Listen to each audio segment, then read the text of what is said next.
Imagine you have spent like 30 years building an empire. Right. The whole entire dream. Exactly. You've got the corner office, the glass skyscrapers, your faces on magazine covers, and the bank accounts reflect, millions. You did everything society basically told you to do. Yeah, you put in the hard work, you climb the escalator, and you reach the summit. And then at 9:00 a.m. on a random Tuesday, your phone rings. The dreaded phone call. Right. The banks are calling in their loans. Or a critical supplier goes bankrupt. Or a massive scandal breaks in the news. Something that just completely pulls the rug out from under you. Exactly. By noon, the entire structure that you dedicated your whole life to building has just vaporized. Your net worth is zero. Wow. Yeah, your reputation's in tatters. So today we are looking at the exact words we use when the world completely collapses around us. Which is, sadly, a universal experience. It really is. And more importantly, we're looking at the language we use to crawl our way back out of that wreckage. Because the human experience is rarely just this unbroken line of upward momentum. Right, as much as we might want it to be. Yeah, despite how much we desperately want to believe in that linear trajectory, it's just not reality. What we are examining today is the profound, almost pathological obsession that English culture has with the comeback story. We love a good comeback. We really do. So we are unpacking a masterclass transcript today, specifically a C2 advanced English resource that explores this highly dramatic language of ruin and rebirth. And we're moving way beyond simple descriptions, right? Yeah. Like, we're not just saying, oh, you failed and you tried again. No, not at all. To truly understand how we process catastrophe, we have to dive into these breathtaking metaphors. Which is the whole mission of today's deep dive. Exactly. We're drawing from the physics of architectural collapse, the claustrophobia of deep underground geology. Oh, that's a good one. Yeah, the nostalgia of 19th century taverns, the immense celestial gravity of the oceans, and even classical mythology. So we want to give you, the listener, absolute mastery over this narrative of resilience. Because this vocabulary isn't just for describing multinational companies bouncing back from bankruptcy. Right, or disgraced politicians seeking some sort of redemption. Yeah, this is the language you need to explain your own personal journey. Because everyone goes through this on some scale. Definitely. Whether you're sitting in a high-stakes job interview, trying to frame a massive professional setback, or you're just trying to understand your own emotional recovery after a devastating breakup. Mastering these concepts really provides a framework for understanding the actual architecture of survival. And that architecture begins long before the actual disaster strikes, doesn't it? It absolutely does. To understand the collapse, we have to examine the illusion of stability that comes right before it. Okay, set the scene for us. So the source material introduces a core metaphor for this precise, terrifying moment of suspended animation. It's the House of Cards. Oh, man. Just hearing that phrase makes me stressed. Right. The transcript defines this as describing an empire, a plan, or an organization that appears completely invincible and beautiful to the outside observer. But secretly possesses absolutely no internal structure. Exactly. It rests entirely on a weak, deceitful foundation. The billionaire real estate mogul is kind of the perfect avatar for this, I think. Oh, 100%. Because from the outside, the public sees the private jets, they see the sprawling developments, they assume it's totally solid. They see the steel and the concrete. Right. But the reality is just a ledger filled with massive unpayable debt, which is leverage against other debts. It's just a hollow shell. It's all smoke and mirrors. Yeah.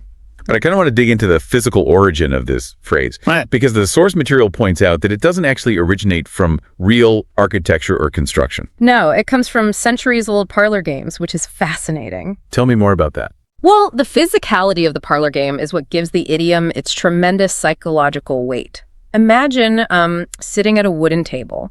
You take a simple deck of paper playing cards, and you begin to meticulously balance them against one another. Like we used to do when we were kids. Exactly. You are relying entirely on the microscopic friction of the paper edges and this delicate balance of gravity to build a towering structure. Right, because there's no mortar. There are no nails. There is absolutely no structural integrity whatsoever. What is fascinating here is the sheer, terrifying fragility of what you have built. It's just so precarious. It is. You construct this magnificent, towering shape, but its existence is a constant crisis. A constant crisis. I love that phrasing. Yeah, because all it takes is a single microscopic variable to change. A heavy footstep in the hallway outside. Or like a slight breeze from an air conditioning vent. Exactly. Or a minor vibration from a passing truck. In a fraction of a second, the magnificent tower reverts to a flat, chaotic, meaningless pile of paper on the table. It's the exact same underlying anxiety you feel when playing Jenga, honestly. Oh, that's a perfect modern comparison. Right. Because the first few rounds, the wooden tower looks completely stable. But as you continuously pull blocks out from the foundation to stack them on top. Which is an amazing metaphor for taking out new loans to pay off old loans. Yes, you are actively manufacturing a deceitful foundation. The tension in the room just becomes suffocating. Everyone literally stops breathing when you play that game. Yeah, you know the collapse is mathematically inevitable. You just don't know which specific trembling hand or tiny breeze is going to be the catalyst. And that brings us to the psychology of the builder. Oh, this is the darkest part. It is, because the person living inside the house of cards is operating in a state of perpetual, exhausting paranoia. Because they're trapped by their own deception. Precisely. The builder is presenting this facade of absolute solidity to the world, right? Demanding that society treat their paper tower as if it were a stone fortress. But they know the truth. They know the truth. They know a single audit, a single tough question from a reporter, or, a single missed payment will trigger that breeze. The psychological toll of maintaining that illusion must be just staggering. It's completely draining. The builder is living in constant anticipation of their own ruin. They're basically just waiting for the wind. And when that wind inevitably blows, when the structural collapse actually happens and the cards fall, the destruction does not stay contained in the spreadsheets. It never does. It bleeds out. Yeah, it infects the person's entire identity, their relationships, and their standing in society. You don't just lose the money, you lose your place in the world. Which shifts us from the structural collapse to the public descent. Right, losing your status and your protection. The core metaphor our source highlights for this agonizing process is a fall from grace. This is perhaps one of the heaviest, most emotionally devastating idioms in the entire English language. It really has so much weight to it. It does. The source defines a fall from grace as a dramatic, highly public loss of status, respect, and prestige. It is the sudden, violent withdrawal of public affection. The text uses the example of an Olympic champion. Right, yes. Consider that narrative arc for a moment. You have a decade of waking up at 4 a.m, sacrificing everything, achieving the absolute pinnacle of human physical performance. And becoming a globally adored hero. Exactly. Then a doping scandal is revealed. Oh, wow. The medals are stripped, the titles are revoked, but more importantly, the legacy is annihilated. It is a total erasure of public goodwill. To understand the sheer gravity of the word grace here, the source actually traces it back to heavy theological roots in ancient texts. Right, because grace wasn't originally just about being polite. No. In its original context, grace meant literal divine favor. It was the active, physical protection of God. It was a tangible tether holding you up in a higher realm. Exactly. And in those theological traditions, if an angel or a human committed a catastrophic sin, the punishment wasn't simply a reprimand. The divine tether was severed. Right. They lost that protection and literally physically fell out of paradise. They were cast down from the highest conceivable realm through the atmosphere, landing in the dirt and shame of the mortal earth. The descent was a physical manifestation of their moral failure. But, let me challenge the modern application of this just a little bit. Okay, go for it. Because the examples we were pulling from the text are billionaires, Olympic champions, and fallen angels. Those are pretty extreme outliers. That's true. If we are promising the listener that they can use this vocabulary to describe their own lives, does this idiom actually function on a micro level? What do you mean? Like, can a normal, everyday person working a mid-level job in a small town truly experience a fall from grace? Oh, absolutely. The evolution of language allows for exactly that scaling. Okay, how so? While the etymological origins are divine and our modern media focuses on global celebrities, the underlying mechanism of the idiom applies to literally any human community. Because it's about the social dynamic. Exactly. It hinges entirely on the concept of the pedestal. A fall from grace simply requires that you were first elevated by your peers. Okay, I'm tracking with you. Think about it.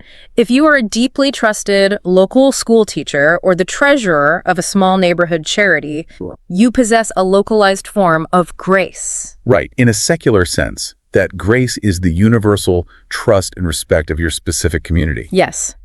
So, if you embezzle from that local charity, your fall is just as spectacular, just as devastating, and just as isolating within your specific sphere of existence as the disgraced Olympian. The physics of the fall remain the exact same. Precisely. The higher the pedestal your community placed you on, the more terminal velocity you build during the descent. Wow, terminal velocity.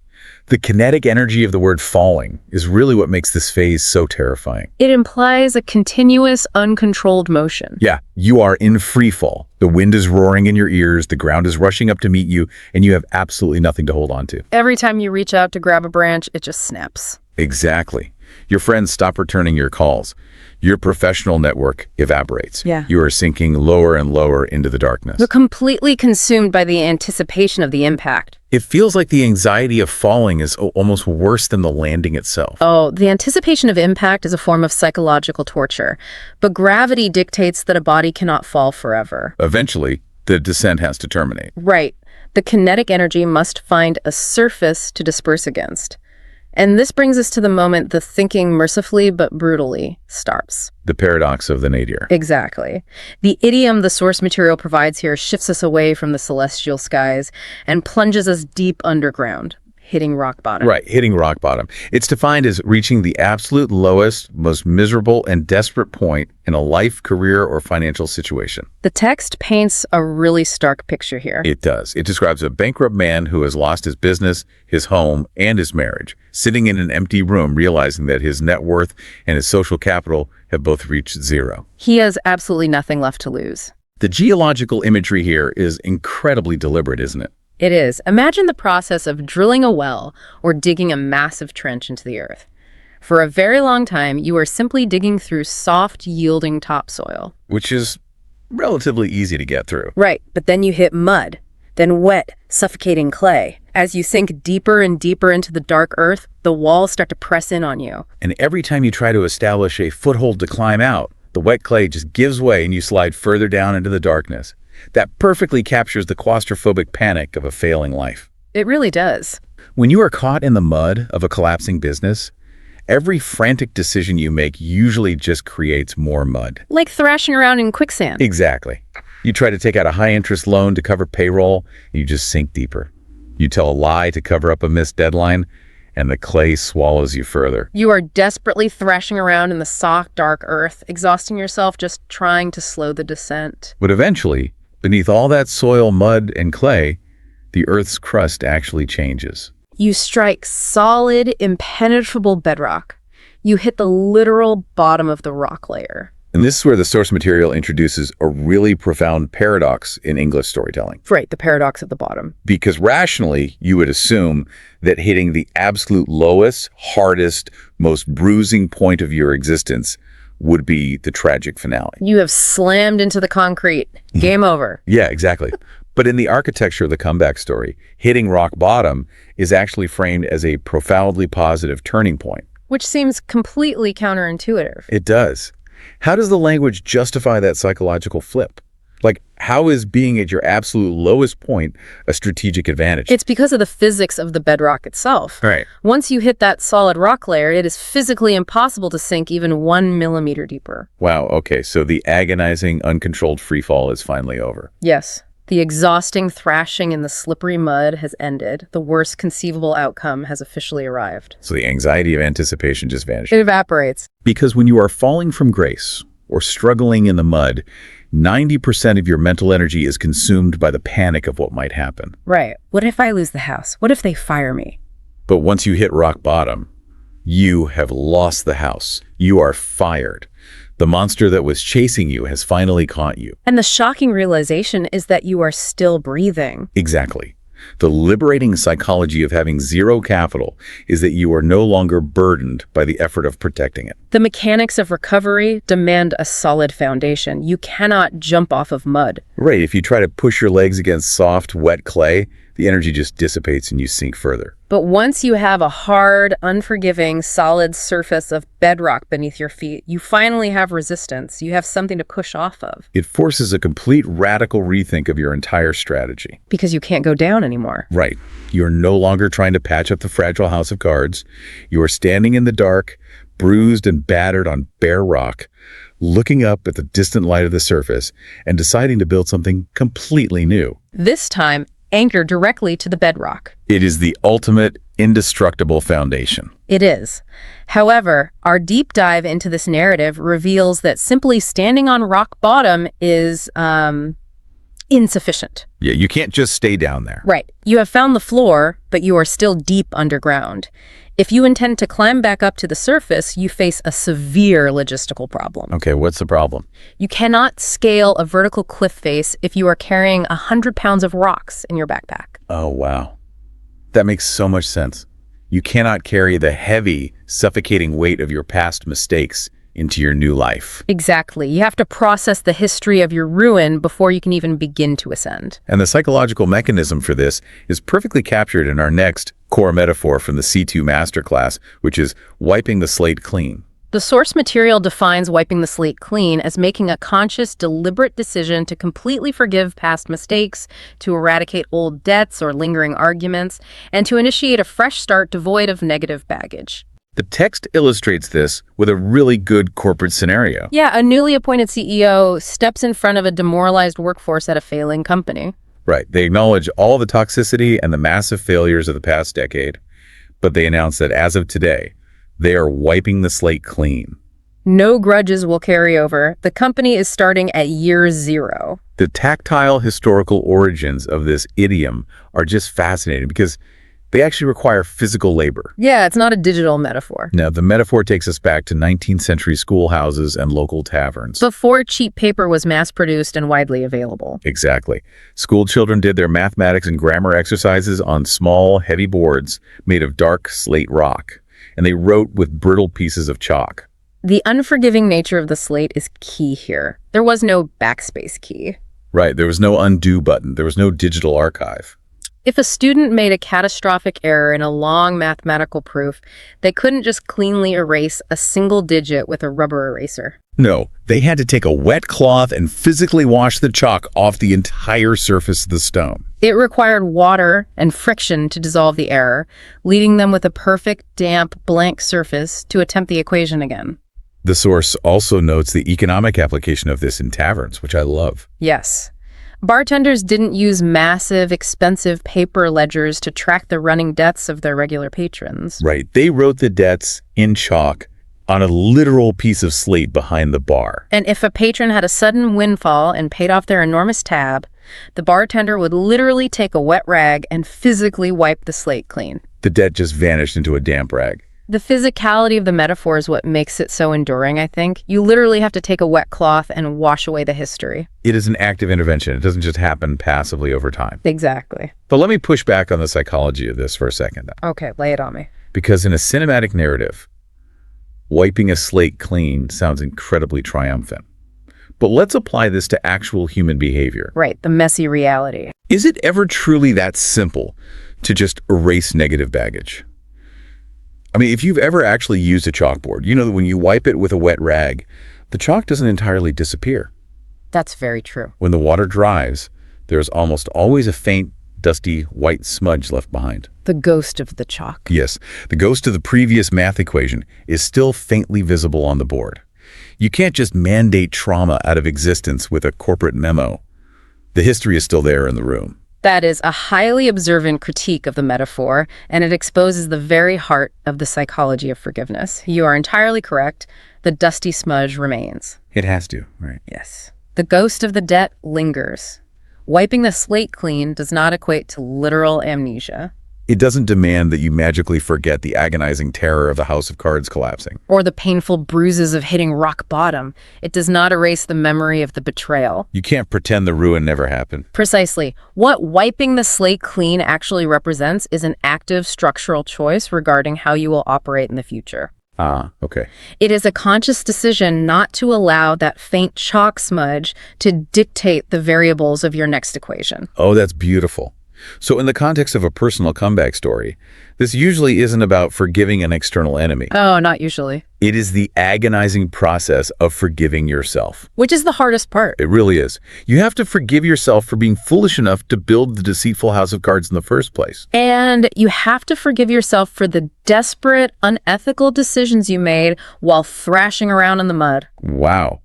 Yeah, because if you do not actively choose to watch that slate, the psychological weight of the guilt will keep you permanently anchored to the bedrock. You will survive down there, but you will never climb. It is entirely a survival mechanism. Wiping the slate clean is an active choice to stop punishing yourself for the past, so you actually have the caloric energy required to survive the climb into the future. Exactly. So let's look at the trajectory now. Our hero has survived the fall. They have hit the bedrock. They have forgiven themselves and dropped the heavy backpack of guilt. So they push off the rock and start the long climb back to the surface. Yes, and as they climb, they will undoubtedly achieve small, incremental victories. Right. They secure a minor client, they rebuild a single burned bridge. They gain a little bit of traction, but incremental traction is not enough to fuel a legendary comeback. No, it's not. To truly alter their destiny, they need a massive shift in the universe's ambient energy. They need external momentum to completely reverse their trajectory. Which ushers us into the shift in cosmic forces. Yes, the scope really expands here. It really does. The core metaphor here expands our scope from a small piece of slate in a tavern to the immense celestial mechanics of the planet, turning the tide. The transcript defines turning the tide as the exact moment when the entire momentum of a situation completely reverses. It is the pivotal inflection point. Right, where a prolonged period of losing and failing instantly transforms into a period of winning and succeeding. The text utilizes a sports analogy here, which is really helpful. Yeah, imagine a team is being utterly humiliated in a championship game. The crowd is completely silent. The players are exhausted. But then a single miraculous defensive play occurs. An interception, a blocked shot. Right. And in a fraction of a second, the entire psychological momentum of the stadium just inverts. The corporate equivalent would be a legacy tech company that's hemorrhaging money and is literally weeks away from insolvency. But then they launch a single highly innovative software update that instantly captures the global market, saving the entire enterprise overnight. I am continually in awe of the sheer audacious scale of this metaphor. It's massive. It is. We are taking human struggles like a football game, a software launch, a job hunt, and we are comparing their mechanics to the gravitational pull of the moon. We are invoking oceanic gravity to explain a shift in human luck. It's just incredible. Well, to appreciate the power of the phrase, you really have to visualize the raw physics of the ocean. Okay, paint that picture for us. Consider the tide going out. The celestial mass of the moon is literally pulling millions of tons of seawater away from the shoreline. Right. When that much water is retreating, it creates a riptide of invincible, terrifying momentum. If you are standing in the surf, no amount of human strength, no machinery on Earth can stop the ocean from pulling back. Because if you try to fight a retreating tide, you will simply exhaust your muscles, cramp up, and drown. That perfectly encapsulates the psychological feeling of helplessness during a massive, compounding failure. When your life is collapsing, it feels exactly like an unstoppable force is pulling you out into the dark water. Exactly. Every effort you make to swim back to the shore is totally negated by the overwhelming gravity of the failure. You are entirely powerless against momentum of your own ruin. But the immutable law of nature dictates that the tide cannot retreat forever. No, it can't. The moon continues its orbit. Its position in the sky shifts. And eventually, that colossal, unstoppable force of the ocean reaches its nadir and reverses direction. The tide turns. The millions of tons of water stop retreating, pause for a breathless moment, and then begin rushing back toward the shore with that exact same invincible momentum. Think about the practical application of this for a listener. Have you ever been trapped in a prolonged cycle of failure? Oh, we all have. Perhaps you've been sending out hundreds of resumes for months, facing nothing but silent rejections. You are swimming against the riptide. Exactly. You are exhausted and you are ready to drown. But then, a single variable shifts. One hiring manager happens to read your resume on a good day. You get one positive phone call. One excellent interview. In an instant, the atmospheric pressure in the room fundamentally alters. The momentum has completely shifted. You are no longer fighting the ocean. The ocean has gotten behind you and is now physically pushing you toward the shoreline. You don't have to swim as hard anymore because the current is doing the work. The tide has turned. The universe is finally cooperating with your survival. The tide rushes back in, the momentum is fully behind our hero, and they successfully rebuilt their life. They climb out of the underground trench. They are back in the sunlight. But the C2 English Masterclass delivers its final and arguably most profound lesson right here. Because it's not just about getting back to normal. No, the ultimate legendary comeback story does not end with the heroes simply returning to the exact same state they were in before the disaster. Because if you hit rock bottom, climb all the way back up, and just rebuild the exact same deceitful house of cards with the same paper foundation, you haven't learned anything. The universe will just blow it down again. Right. The true narrative of rebirth demands an evolutionary leap. It requires a permanent metamorphosis. Which brings us to the ultimate transformation. The core metaphor here, which is one of the most poetic and famous idioms in the entire English language, is rising from the ashes. Our source material defines this as making a spectacular, triumphant return or recovery after experiencing complete, unmitigated destruction. It is not just recovering from a setback. It is recovering from total annihilation. The text uses massive civic examples to illustrate this. Like a city that is completely leveled by a devastating earthquake, but a decade later boasts a booming, futuristic economy and earthquake-proof architecture. Or a small manufacturing community whose only factory burns completely to the ground, devastating the local economy. But then the community rallies, pools their resources, and builds a brand new, technologically advanced facility that is vastly superior to the original. To truly unpack the power of this phrase, though, we have to look past the civic examples and delve into its origins. Right, going back to ancient Greek and Egyptian mythology, the myth of the phoenix. The ultimate mythological archetype for the comeback story. The phoenix is described in these ancient texts as a magnificent, radiant bird, glowing with the colors of fire that lives for hundreds of years.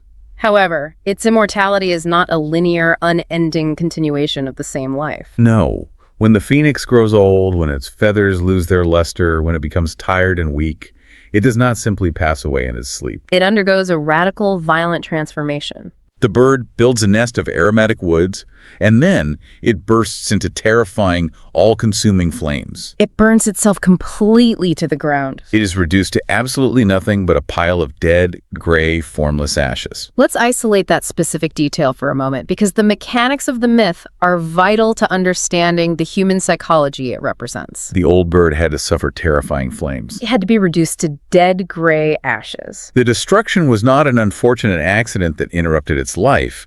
The absolute destruction was an active biological requirement for the rebirth. Exactly. And if we trace this all the way back to the very first metaphor of our deep dive, this provides the ultimate devastating realization about the narrative of resilience. The house of cards had to collapse. Yes, if it hadn't collapsed, the hero would have spent the next 40 years of their life in a state of exhausting paranoia. Desperately trying to protect a fragile lie. They would have lived a hollow existence. The old, tired structure, built on a deceitful foundation of debt and lies, had to be burned to the ground. The flames, while terrifying and painful, were fundamentally a purifying force. They eradicated the false empire. They burned away the hubris, the deception, and the fragility, reducing it all to zero. And from the very center of those dead, gray ashes, a brand new, perfectly formed, incredibly powerful young phoenix is miraculously reborn. It shakes the ash off its pristine wings and launches itself into the sky. Beginning a new cycle,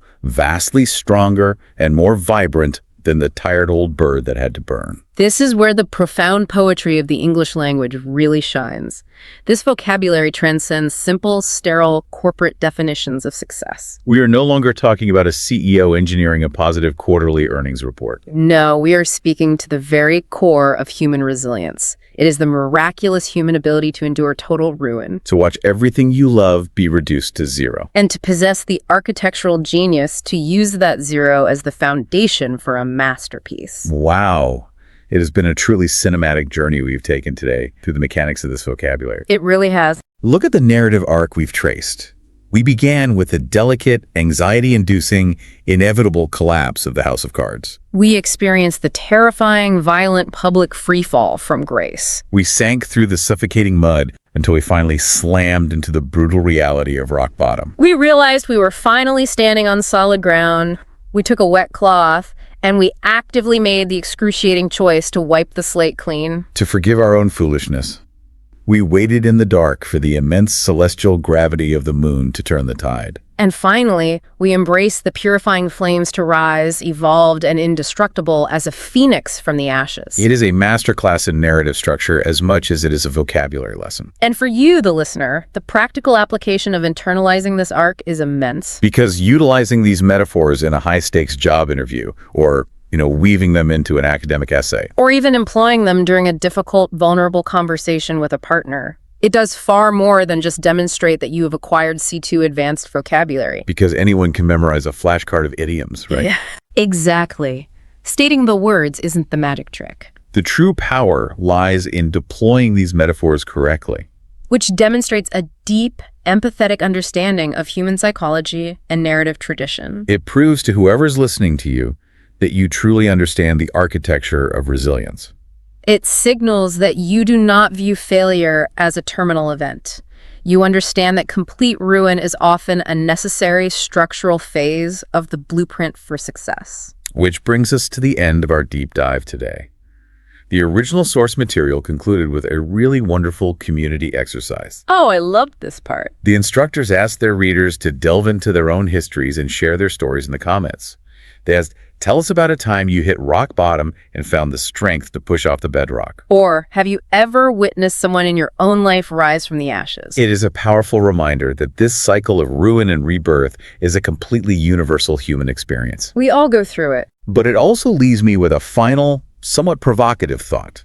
Something I want you, the listener, to mull over as you navigate whatever challenges you're facing today. Okay, what's the thought? Well, we have spent this entire deep dive examining incredibly beautiful, glorious, and poetic words designed to describe complete and utter destruction. Right, we've glorified the collapse in a way. Exactly. And if hitting a brutal, bruising rock bottom is the only physical way to finally locate a solid foundation in life, yeah, and if burning alive into a pile of dead ashes is the absolute biological requirement to become a powerful phoenix, yeah, it begs a massive question about our psychology. Does our culture secretly want us to fail? Are we, on some deep subconscious level, actually waiting with bated breath for our own fragile houses of cards to collapse? Because we know they aren't real anyway. Right. Do we secretly crave the disaster, the riptide, and the flames simply because we know it is the only way we can ever experience the transcendent glory of the ultimate comeback? Wow. Are we engineering our own ruin just to prove we can survive it? It is definitely something to think about the next time you feel the wind blowing against your house of cards. We want to thank you so much for joining us on this highly emotional and epic deep dive into the architecture of resilience today. It has been a genuine privilege to unpack the profound mechanics of these concepts with you. Remember, no matter what happens in the narrative of your life, no matter how far you fall from grace, how deep the mud gets, or how terrifying the flames appear, you always have the power to take a wet rag and wipe the slate clean. Take care, everyone. Imagine you are a Roman general. Oh, we're going right into ancient Rome. I love it. We are. So picture it. You have just spent, the last 5 years in the dust and the blood of the frontier. Right, just completely miserable conditions. Exactly. You're conquering an empire, doing the absolute impossible. And today, you are finally coming home. The big return. Yeah, the streets of Rome are just packed with hundreds of thousands of people, and they are screaming your name. I can literally picture the chaos of that. Right. The senators are bowing to you, and as you ride this massive chariot through the center of the world, somebody places a crown on your head. The famous laurel wreath. Yes, this crown of beautiful, dark, evergreen leaves. And in this exact second, you are essentially a living god. You've achieved absolute, undeniable mastery. But, and here's the terrifying question we want to look at today. What happens tomorrow morning?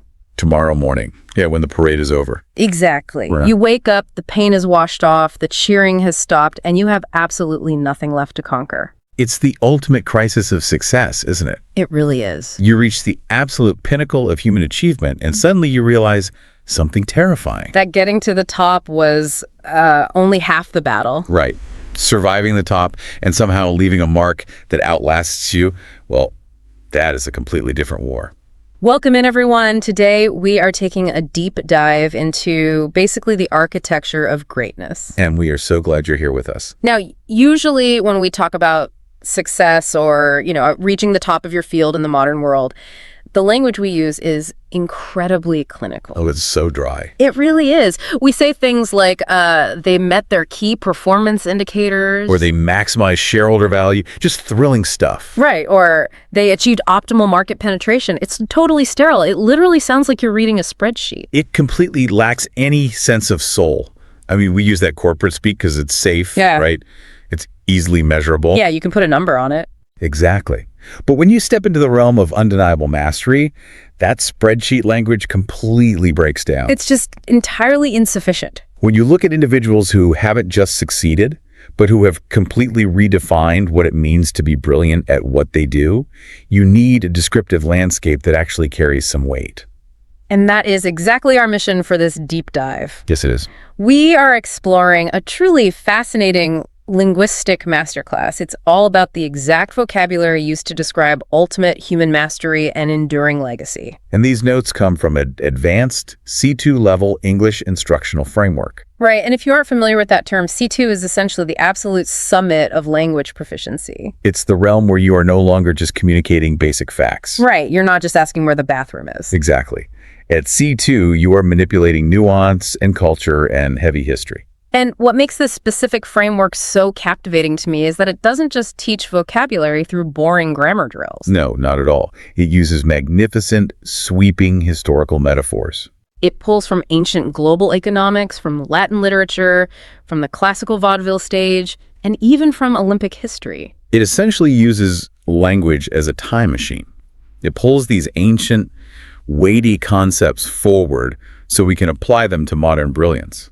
But before we can even touch those specific concepts, we really have to understand the philosophical stage this whole framework is built on. The human journey. Yes, the human journey.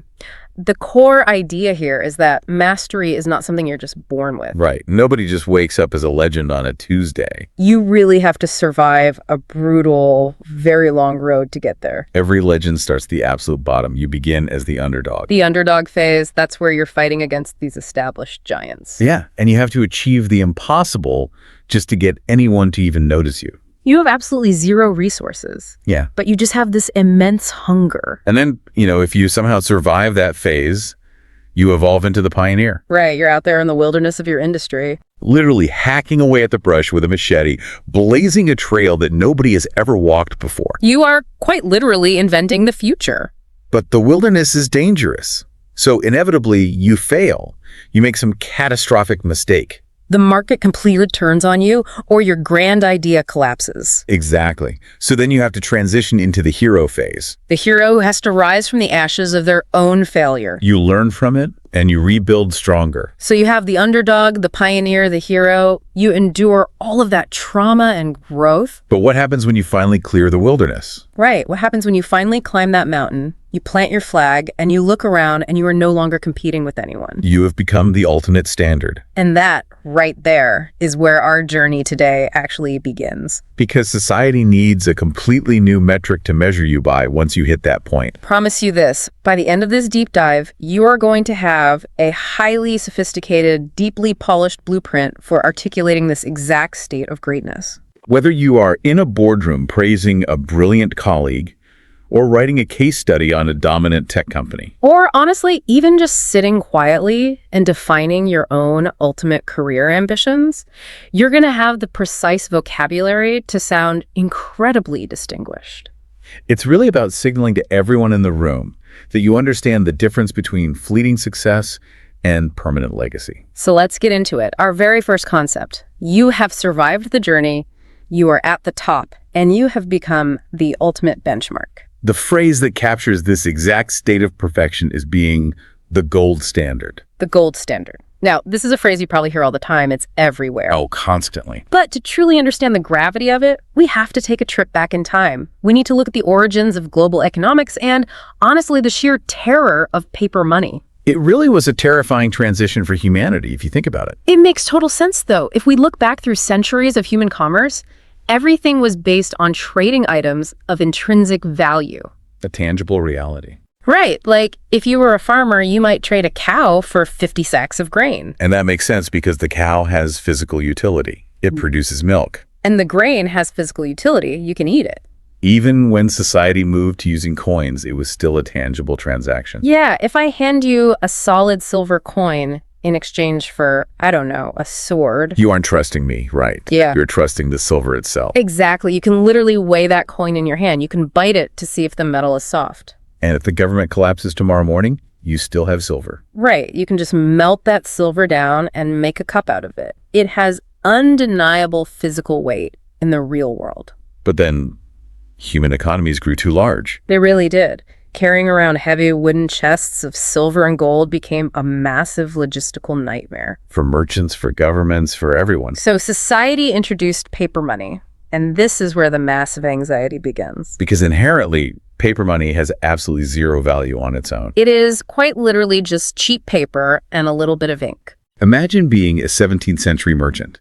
You have dealt in heavy real gold your entire life. And suddenly a trader comes up to you, takes your extremely expensive silk, and hands you a piece of paper with a king's face stamped on it. Accepting that paper requires a massive, almost delusional leap of faith. It really does. The entire economy shifted from physical reality to abstract trust, literally overnight.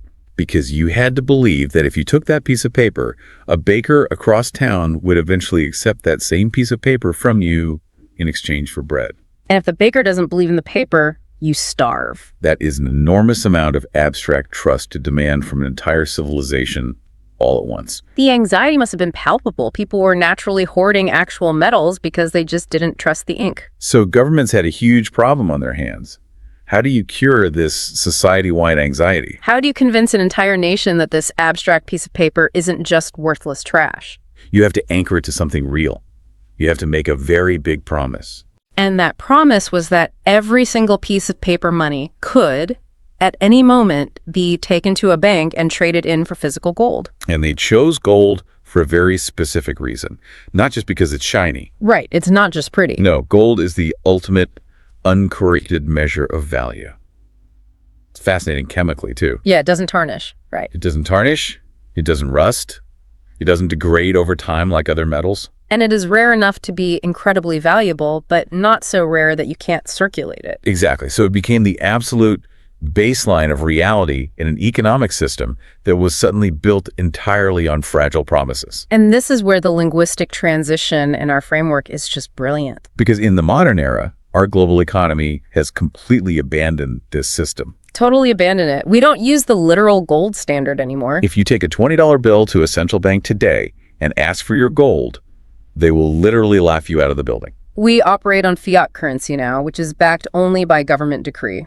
The literal economic gold standard is totally dead. But the English language kept the phrase perfectly intact. It survived the death of its own literal meaning. And that's because human beings have this deep psychological craving for an uncorrupted benchmark.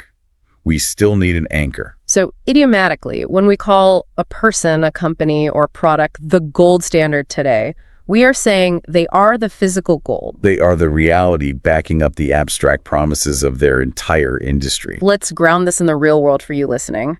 Think about the electric vehicle market right now. Oh, that's a perfect example. You have dozens of car manufacturers and tech startups, and they are all promising the world. They're making all these abstract claims in their marketing. Right, about battery life and efficiency and ultra-fast charging speeds.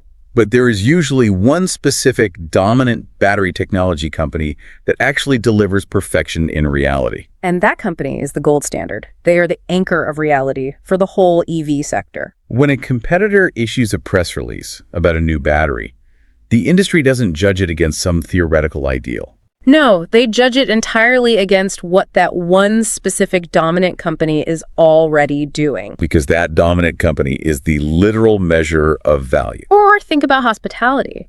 You can open a boutique luxury hotel and claim on your website that you have the best customer service in the world. Anyone can write that on a website. Exactly. But nobody is going to measure your service against a generic textbook definition of hospitality. They are going to measure you against the service at the Ritz-Carlton or the Four Seasons. Because those institutions are the gold standard. They are the baseline that everyone else is frantically trying to copy. But, being the gold standard isn't actually the end of the story. Okay, actually I have to pause here because something about this feels like a trap. A trap? How so? Let's do a thought experiment. If you are that EV battery company or you are that luxury hotel and you reach the mountaintop, well, you are officially the gold standard. Right, you've won. But every single morning, your competitors wake up and their only goal in life is to copy what you did yesterday. Doesn't that make you a massive stationary target? Oh, it makes you the only target. When you are the underdog, you have the advantage of surprise. Yeah, nobody sees you coming. And when you are the pioneer, you have the advantage of empty space. You're alone in the woods. But when you are the gold standard, You are standing right in the center of the arena with a massive spotlight on you, and everyone is studying your every single move. and beyond just being a target, doesn't it completely kill your internal drive? That is the danger. Because if everyone is constantly telling you that you are the absolute benchmark of perfection, doesn't that remove the external pressure that forced you to innovate in the first place? It absolutely does. If I am the gold standard, why on earth would I take a huge risk and invent something new? I have already won the game. That right there is the exact paradox of mastery. You have correctly identified the absolute most dangerous enemy of a legend. Complacency. Exactly. Yeah. When you are fighting your way up the mountain, you are fueled by friction, by hunger. By a desperate need to prove your critics wrong. But when you become the gold standard, all those critics vanish, and they are replaced by sycophants. Just yes men everywhere. Yes, you are surrounded by universal suffocating praise. Which bridges us perfectly to the next phase of this journey. You've reached the top, you are the gold standard, and now you are faced with a very specific, very lethal psychological trap. The temptation to rest on your laurels. Resting on your laurels, it is such a vivid, gorgeous metaphor. And it is pulled directly from the ancient Roman triumph that you described so perfectly in the opening hook. To really grasp why this is such a fatal trap for successful people, we need to live in that historical scene for just another moment. Let's go back to that Roman general. The sensory experience of a triumph was just overwhelming. The general's face was literally painted red to resemble Jupiter, the king of the gods. He is riding a 4-horse chariot through the capital. The noise of the crowd is completely deafening. And the defining symbol of this victory is that laurel wreath placed on his head. And the Romans were incredibly intentional with their symbols, right? They didn't just pick a random pretty leaf they found on a bush. No, they specifically chose the laurel because it is an evergreen tree. It has these rich, dark green, glossy leaves that do not wither and die when winter comes. So the laurel wreath was a physical manifestation of immortality. It was a public declaration that this general's victory was permanent, that his glory would outlast the changing of the seasons. It is the ultimate validation a human being could receive. But here is the fascinating hidden detail of the triumph that I just love. The whisper. Yes. While the general is riding in that chariot, soaking in the glory of 100,000 cheering citizens, there is a slave standing right behind him in the chariot. Holding a golden crown over his head. And throughout the entire parade, amidst all the screaming and the praise, the slave is whispering a phrase into the general's ear. Memento mori. Remember that you will die. Remember that you are only human. The Romans understood the psychological danger of universal praise better than anyone. They knew that when a human being is treated like a god, they lose their edge. They become totally detached from reality. So that whisper was a desperately needed anchor. It was meant to keep the general grounded in the fact that the victory was in the past and the future still held danger. But what happens the morning after the triumph? The parade is over. The red paint is washed off his face. The general is sitting in his beautiful villa. He looks at that evergreen laurel wreath sitting on his table. And a thought creeps into his mind. I conquered Gaul. I saved the Republic. My name will echo in eternity. I have done enough. And that is the birth of complacency. He decides he never needs to strap on his armor again. He never needs to study battle tactics ever again. He physically and mentally sits down. He rests on his laurels. Idiomatically, today, resting on your laurels means falling victim to a very specific, very dangerous type of laziness. And it is not the laziness of a slacker who has never accomplished anything in their life. No, it is the arrogance of a champion. A champion who believes that their past resume is basically a magical shield that will protect them from present-day competition. It is the delusion that because you were great yesterday, you are automatically great today. But the market, just like the battlefield, does not care about what you did yesterday. If you are resting on your laurels, you are stagnant. And in a dynamic world, stagnation is a death sentence. Think about the tech industry in the late 1990s and early 2000s. A perfect example. There was a specific software giant, a massive corporation that absolutely dominated the personal computing market. They were the undisputed kings. They had achieved the gold standard. They had billions in revenue. They had conquered their goal. But because they were the kings, they became deeply arrogant. They looked at their massive market share and just assumed it was permanent. Right. Evergreen, like the laurel. They stopped taking risks. They completely stopped innovating. They looked at early search engines and early mobile phones and they just laughed at them. Exactly. They laughed, assuming those things were toys that couldn't possibly threaten their massive empire. They were actively, proudly resting on their laurels. And the result was brutal. They were completely blindsided and slowly dismantled by younger, hungry startups. Because those startups were still in the underdog and pioneer phases. They didn't have massive headquarters or billions in the bank, but they also didn't have any laurels to rest on. They had to fight for every single inch of ground. And because the incumbent giant had lost its edge, those startups tore them to pieces. You see this in sports all the time, too. Imagine a professional basketball team that just won the world championship. They get the massive rings, they get the parade with the confetti, they get all the glory. The offseason is basically a giant Roman triumph for them. But then training camp opens for the next season. And the temptation for those players is to walk into the gym, look at the other teams and think, hey, we are the champions. We know how to win. We don't need to run as many sprints or watch as much film as these other guys. The exact moment they think that, they have already lost the next championship. Because the title they won was for last season. Meanwhile, the rest of the league spent the entire summer obsessively studying their weaknesses, totally driven by the hunger of a loss. The champions are resting while the challengers are hunting. The psychology of complacency is so insidious because it constantly disguises itself as earned rest. You tell yourself, look, I worked 80-hour weeks for a decade to build this company. I deserve to take my foot off the gas. And it feels entirely justified in your head. But in the brutal landscape of mastery, treating your past victories as a substitute for present-day action is the absolute quickest path from being a legend to being a cautionary tale. So the true masters, the ones who actually secure an enduring legacy, they recognize this trap. When they achieve the gold standard, they hear the whisper of memento mori, and they flat out refuse to sit down. They refuse to let the laurel wreath define the end of their story. Which brings us to a fascinating pivot in our journey.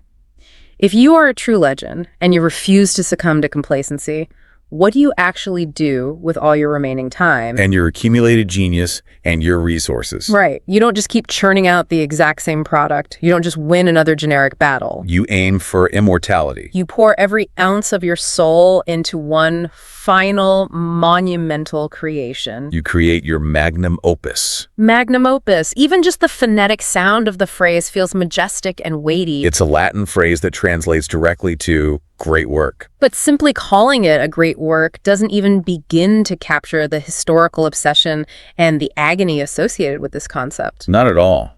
To really understand the agony of the magnum opus, we have to look back at the alchemists of the Middle Ages and the Renaissance. Oh, this is my favorite part of the framework.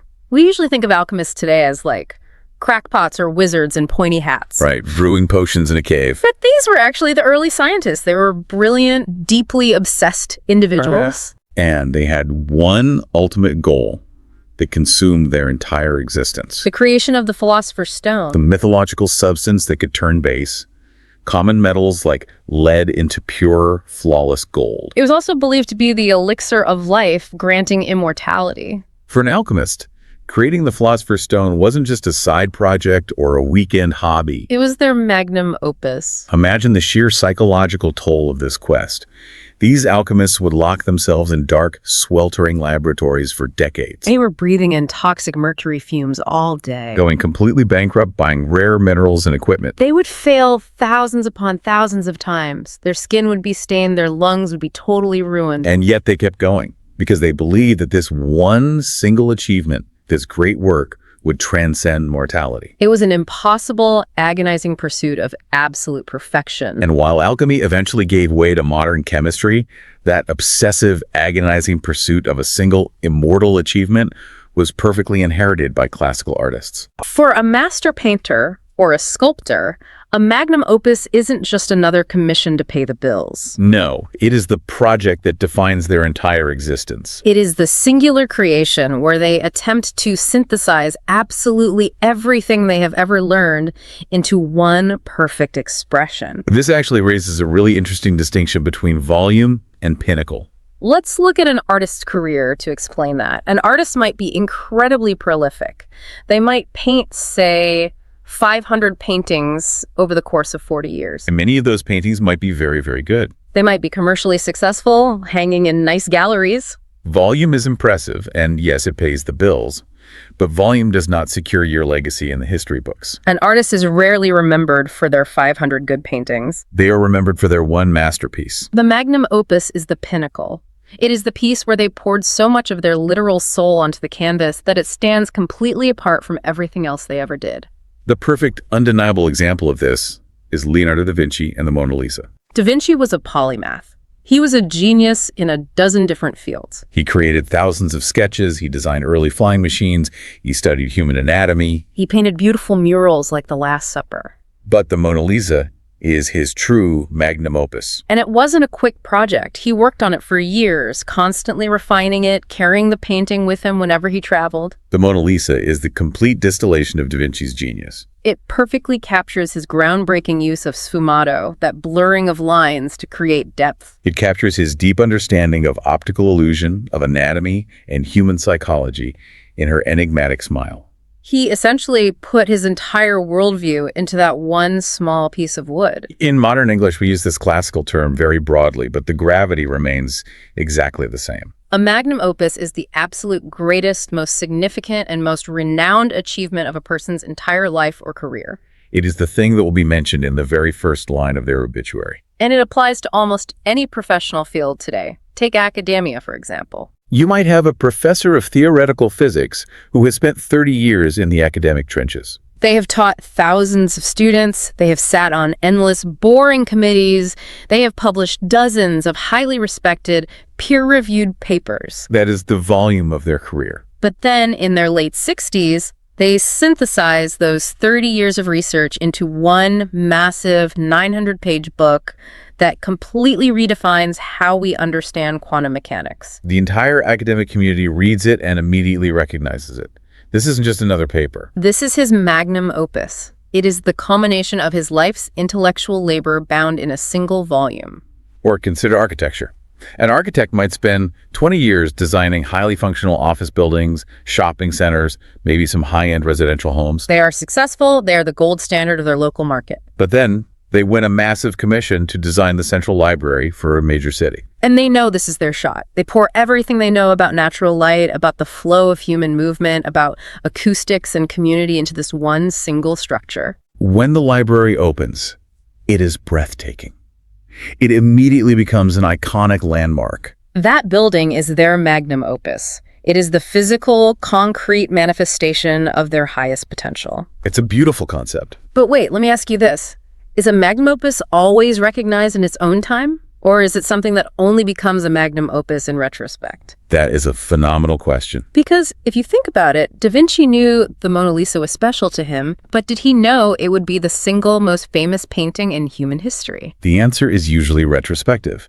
The creator knows they are pouring their soul into it, and they know it is the absolute best work they are capable of. But the actual label of magnum opus is bestowed by time and by the public. Right, you can't just publish a book and declare to the world, behold my magnum opus. That comes off as deeply arrogant. Extremely arrogant. It is a title that has to be earned through enduring impact. And that actually brings us to the hidden tragedy of the magnum opus. The tragedy. Yeah, if this is truly the greatest achievement of your entire life, it carries an implied finality. Ah, yes. Once the 900-page book is published, once the breathtaking library is built, once the masterpiece is painted, what else is there to do? You have said what you needed to say. You have exhausted your genius. You reach the natural end of your journey. The legend looks at their great work, they nod, and they step down from the stage. They retire. But their exit, their triumph, creates an absolute, terrifying nightmare for the person who has to come next. Because the legend doesn't just leave behind a masterpiece, they leave behind a massive, suffocating shadow. And whoever steps into that shadow quickly realizes that the legend is A hard act to follow. A hard act to follow. To truly feel the terror of this idiom, we are going to leave ancient Rome and Renaissance laboratories behind for a minute. And we're going to step directly onto the vibrant, nerve-wracking, high-stakes stage of a 1910 vaudeville theater. I want you listening to close your eyes and really put yourself in this sensory environment. Vaudeville was the entertainment of the era. It was a massive, chaotic variety show. You had theaters packed with hundreds of people. The air is hot. It is thick with cigar smoke, cheap perfume, and just sweat. The floorboards of the wooden stage are creaking underfoot. And the show is this rapid-fire sequence of completely different performers. A juggler, then a comedian, then a magician, then an acrobat. One right after the other, with zero breaks. We want you to step into the shoes of a specific performer in this scenario. You are a young, incredibly talented, but relatively unknown singer. You are standing in the wings, just out of sight of the audience. The smell of grease paint is thick, your palms are sweating, you are gripping your microphone stand. This is your big break. This is the exact moment you transition from the underdog to the pioneer. But there is a massive, paralyzing problem. The person performing on stage right before you, the act that you literally have to follow, is not just another singer. No, it is a living legend. It is the greatest, most charismatic, most beloved performer of their entire generation. And you can hear the crowd reacting to them through the heavy velvet curtain. The crowd is not just politely clapping. They are losing their absolute minds. They are stomping their feet on the wooden floorboards, whistling, screaming with joy. They are delivering a thunderous, seemingly endless standing ovation. The energy in the theater is electric, bordering on mass hysteria.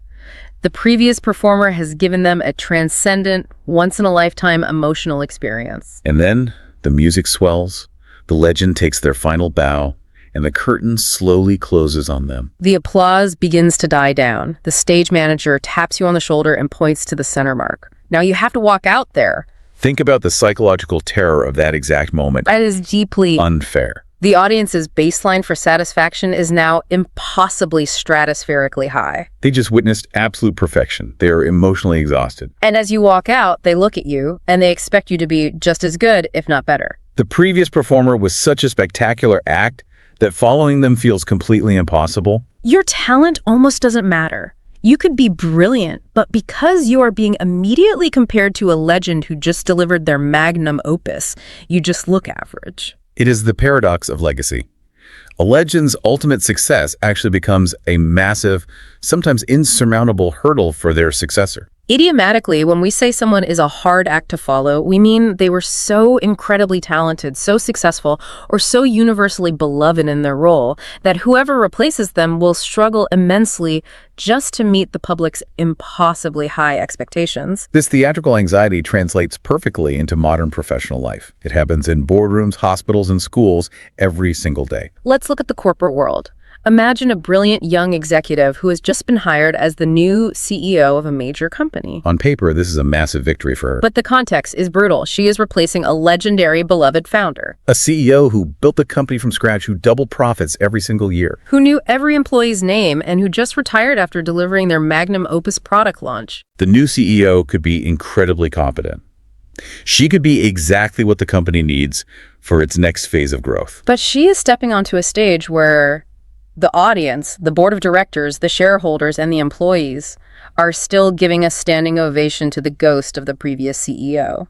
Every single decision she makes in her first 90 days will not be judged on its own merits. It will be judged against an idealized memory of the founder. If she changes a policy, the employees will whisper, "Well, the old CEO never would have done that." She is a profoundly hard act to follow, and the crowd is unconsciously hostile to her simply because she is not the legend. You see this in education too, and it is honestly heartbreaking. Imagine a young, passionate teacher taking over a middle school classroom from a retiring educator who is an absolute institution. The retiring teacher had been there for 30 years. The students loved them, the parents worshiped them, the administration relied on them. And we're the gold standard of that school. You walk into that classroom on the first day of school, and you aren't just teaching math or history. No, you are fighting a war against the memory of a legend. The students cross their arms and look at you, and you can just see it in their eyes. You aren't Mr. Davis. It takes months of exhausting effort just to get them to accept you, let alone respect you, because Mr. Davis was such a hard act to follow. So if you are the legend, If you are the gold standard, you've created your magnum opus, and you are getting ready to retire. And you are self-aware enough to realize that your departure is going to cause this kind of chaos and anxiety for your successor. What do you do? Well, you have a choice. You can let your ego take over, disappear into the night, and just let your successor drown in your shadow. And some leaders actually do that because they secretly want the company to fail without them, just to prove how vital they were. That is incredibly toxic, but you are right, it happens. But what does a good master do? How do you ease this brutal transition? You don't just vanish. You actively guide the next generation. You mentor them. You consciously decide to pass the torch. Passing the torch. Of all the metaphors in this advanced linguistic framework, this one is perhaps the most deeply moving to me. It shifts the entire focus of the narrative. Yeah. Up until now, the journey has been all about the individual's triumph. Right, becoming the benchmark, avoiding laziness, creating a masterpiece. Passing the torch is about the survival of the mission itself. Ah. And this phrase is rooted in the grueling physical reality of ancient Greek relay races. The Olympic flame is the modern descendant of this, but let's dive into the actual mechanics of those ancient races because it is physically brutal. Imagine a runner in a relay race. They are carrying a literal burning torch in their hand. It is heavy, it is hot, and they're sprinting at absolute top speed across uneven ground. They're giving everything they have. Their muscles are just burning with lactic acid buildup. Their lungs are screaming for oxygen. They have total tunnel vision. They run until they reach the absolute breaking point of human physical exhaustion. And right at that breaking point, the runner experiences a profound psychological ego death. They look at the track, stretching out miles ahead of them, and they realize a hard truth. Despite all their strength, despite their speed and their willpower, they cannot finish the race alone. The distance is simply too great for one human being to cover in a single lifetime. Admitting your own physical and temporal limitations is incredibly hard for a master. But what does the exhausted runner do? They do not drop the torch on the dirt. They do not stubbornly keep running until they collapse and extinguish the flame. They look forward and they see the next runner waiting in the transition zone. A younger, fresher runner whose lungs aren't burning yet. And here's where the delicate mechanics come in. Passing the torch in a full sprint is incredibly dangerous. If you fumble it, the flame goes out and the race is over. The exhausted runner reaches out, matching the speed of the new runner, and safely, consciously hands the physical fire over.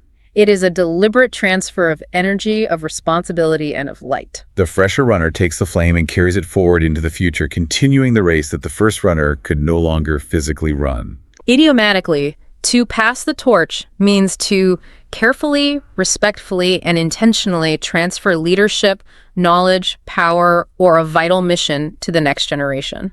But let me challenge this for a second. Go for it.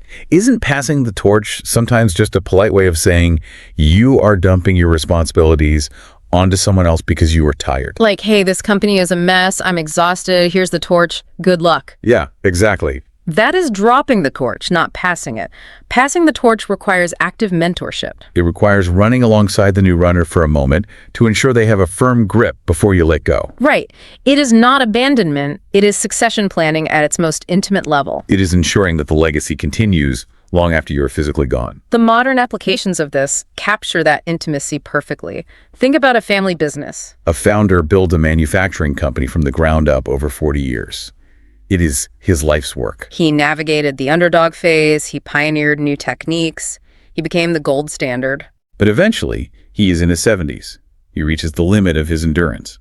He cannot run the race forever. The founder knows that if he just dies at his desk, the company will likely collapse in chaos. So he institutes a transition period. He spends 5 years actively mentoring his daughter. He teaches her the unwritten rules of the industry.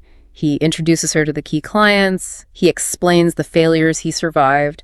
And finally, there's a retirement ceremony where he officially passes the torch to her. It isn't just signing legal documents transferring equity. It is a sacred transfer of the family's vital mission. You see this beautifully in science, too. Imagine a veteran research scientist. They have spent 40 years in the laboratory. Maybe they even published their magnum opus a decade ago. In their final years, they could easily retreat to a corner office and just write memoirs. But a true master doesn't do that. They spend the remaining time surrounded by 20-something graduate students. They are taking all the fire in their mind, the decades of hard-won intuition. The knowledge of which experiments lead to dead ends, the unwritten wisdom that isn't in any textbook. And they're consciously using it to light the torches of the next wave of innovators. They know their own race is ending, but by passing the torch, their life's work continues through the hands of others. Which leads us to the final, ultimate question of this entire journey. The master has retired. The torch has been safely passed. The human journey for that specific individual is complete. Their physical presence is no longer required. But what happens to the things they built? What happens to the company, the book, the library, the magnum opus? Will it survive without them there to protect it? This brings us to the final verdict of mastery. It is the ultimate metric. Will their work stand the test of time? Standing the test of time. We have looked at global economics, ancient Roman triumphs, classical alchemy, vaudeville theaters, and Olympic relay races. And for our final phrase, we are introduced to a monumental architectural metaphor. And I have to say, the imagery here is the most powerful of the entire deep dive. It is incredibly dramatic because it personifies time. We usually think of time as a passive river, just gently flowing by. But this metaphor asks us to view time as a heavily armed, relentlessly violent enemy. Imagine you were a master engineer or a stonemason. You are constructing something massive. A sprawling stone castle, a grand suspension bridge, or an ancient pyramid. When you build something on that scale, you aren't really worried about the critics of your own era. You aren't worried if the local mayor likes the design. You are worried about surviving the siege engine of time. The arsenal that time uses against human creation is devastating. Think about what a stone castle or a pyramid has to face over the course of 1,000 years. It has to survive massive ground-shaking earthquakes that try to shatter its foundation. It has to survive freezing, expanding winters where ice gets into the cracks of the stone and tries to split it open. It has to survive violent, howling hurricanes. And perhaps the most insidious weapon of all isn't the sudden disasters. It is the centuries of slow, grinding erosion. The wind and the rain slowly, atom by atom, eating away at the edges of the stone, trying to turn the castle back into dust. If a structure is built poorly, if the engineer cut corners to save money, if the foundation was laid on soft dirt, if the mortar was cheap, time will easily, effortlessly destroy it. The earthquakes will shatter it, the winters will crumble it, the erosion will erase it from the landscape. It will fail the test. But if a structure is built with absolute mastery, If the foundation is dug deep into bedrock, if the stones are carved with mathematical perfection so they support each other's weight perfectly, if it is built with absolute structural truth, it will survive. it will stand there for thousands of years, shrugging off the earthquakes and the hurricanes. It literally survives the violent tests that time throws at it. Idiomatically, when we say that a piece of art, a company, a scientific theory, or a legacy has stood the test of time, we mean it possesses such incredibly high quality. Such profound structural truth or such universal beauty that it remains popular, relevant, and deeply respected for decades or centuries after its creator is gone. It is the ultimate victory over mortality. This concept perfectly contrasts fleeting success with enduring legacy. Think about it in terms of music. Every summer, there is a massive pop song that dominates the radio. It is everywhere. It has millions of streams. It is a huge financial success in the moment. But many of those pop songs have absolutely no structural integrity. They are built on cheap gimmicks or a fleeting cultural trend. They don't have the emotional foundation to survive. A year later, you hear it in a grocery store, and it already sounds desperately outdated. 5 years later, it is completely forgotten. Time eroded it almost instantly. Now, compare those forgotten pop songs to the classical compositions of Beethoven or the plays of William Shakespeare. Think about the historical earthquakes those works have survived. Since Shakespeare wrote Hamlet, empires have literally risen and fallen. The Industrial Revolution completely changed how humans live. The internet was invented. Entire languages have morphed. Those are cultural hurricanes. And yet, they are still here. We still perform Shakespeare in theaters around the globe. We still listen to Beethoven's symphonies. Why? Because the foundation of those works, the raw exploration of human grief, ambition, and love, the brilliant structure of the composition, the absolute mastery of the craft, is so profoundly, universally true that time cannot destroy it. The cultural ice and wind cannot break it down. They have undeniably stood the test of time. I think about this with software, too. It's like building an app on a legacy code base. If the foundational architecture of the code is rushed, the very first major operating system update breaks the whole app. It fails the test. But if the core architecture is clean, elegant, and perfect from day one, it can run for decades, gracefully accepting new user interfaces without ever crashing. It is the ultimate final verdict on the magnum opus. You can declare something your greatest work all you want. The critics of your era can give you a laurel wreath and call you the gold standard. But only time gets to make the final decision on whether it is truly a masterpiece. Wow. Let's take a deep breath, because that is a massive, breathtaking framework we just unpacked. It really is. Let's do a quick reflection on the incredible journey you just took with us today, moving from the clinical language of spreadsheets into the heavy, historical vocabulary of legends. We started with the ultimate anchor of trust in an uncertain world, learning what it means to be the undeniable benchmark, the gold standard. Then we confronted the hidden trap of complacency. We heard the whisper of memento mori and learned the danger of taking off your wreath and choosing to rest on your laurels. We explored the agony and obsession of the ultimate contribution, pouring decades of genius and lived experience into one defining pinnacle, creating a magnum opus. We felt the backstage terror of succession, standing in the wings of a vaudeville theater, realizing that a legend leaves a massive shadow and is deeply a hard act to follow. We witnessed the beautiful conscious ego death of mentorship, realizing you can't finish the race alone and choosing to safely pass the torch. And finally, we face the ultimate heavily armed enemy, surviving the earthquakes and hurricanes of history to build something that will truly stand the test of time. Mastering these concepts is a true milestone in how you communicate. When you can seamlessly weave these historical, weighty idioms into your vocabulary, you transcend ordinary conversation. You aren't just describing a good quarterly earnings report anymore. You are describing the human condition. You sound polished, distinguished, and deeply insightful. You are describing legacy. And that brings us to the end of our deep dive today. But as always, we do not want to just leave you with a vocabulary lesson. We want to turn these historical lenses inward toward you. We want you to look at your own journey. Exactly. Look around your own life, your own profession, your own community. Who is the absolute gold standard you are striving to emulate right now? Who is the benchmark you are measuring yourself against? And more importantly, when all the noise fades, when the daily emails stop, and when you finally step off the stage, what are you building right now that has the structural integrity to truly stand the test of time? It's the only question that really matters in the end. Thank you so much for joining us for this deep dive into the language of mastery and legacy. Keep pushing forward on your own human journey, keep building your masterpiece, and we will see you next time.